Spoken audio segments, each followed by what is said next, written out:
Hi, I'm Muñoz, and as we journey together through the Lenten Reflection series, I'm looking at trusting in God's providence.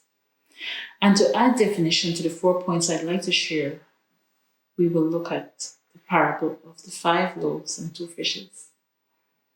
When we talk about the bold, audacious visions of the future, those are nice ideas. But who's going to do it? Where are we going to find the money? How easy it is to get caught in the mindset of scarcity.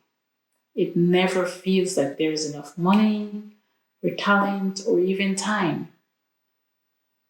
Now, as we look at the parable, Jesus is speaking to 5,000 persons, and everyone is buzzing about his ministry of healing. He is about to perform a miracle. And this miracle is for the masses, but the lessons are for his disciples. There are so many, but we will take a look at 4. The people are hungry and tired. Jesus looks at his sidekick Philip and says, "What are we going to do?" He asks, "How will we feed them?" And I just absolutely love Philip. Philip answered him, 200 days' wages worth of food would not be enough for each of them to have a little food.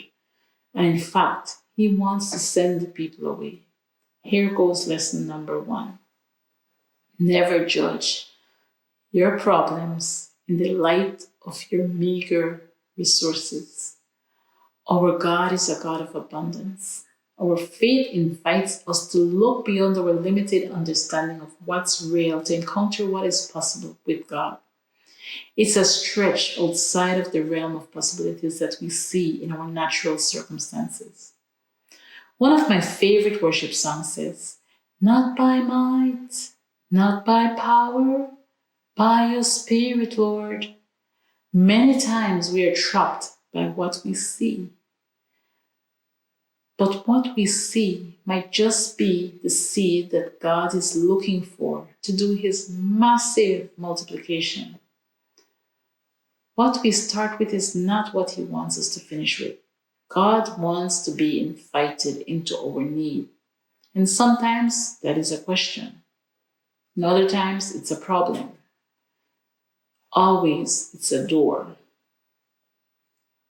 Lesson number 2 comes when Jesus asks his disciples to feed the multitude.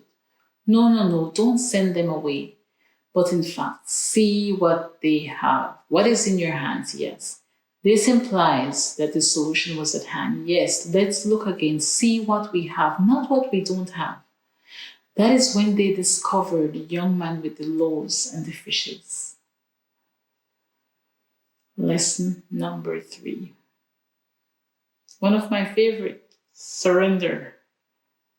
Surrender what you have without analyzing too much. When we think about the loaves and the fishes, Jesus didn't need more. No, he accepted it. Let us accept God's invitation to participate, regardless of how little we may think we have to offer. Lesson number 4. This one is a biggie. The moment of truth. When by faith you are called to step out into ministry, what do? What do we do? Do we refuse because we see our lack or we need more? Or do we by faith believe in God's provision and move forward? When we go back to Jesus and get what we need, and we go back to Jesus and get back what we need, and then we feed 2,000, 3,000, and then we realize that we have entered the supernatural. Now, that is the very same invitation that's being presented to us today. Communion, participation, mission. God calls us to a new vision. He will give us what we need to make that vision a reality. The good work that he has begun in us, he will see to completion. The mission of the church is Christ's mission. Not just ours. We're helping him in his mission. He is not helping us in ours. Thank you.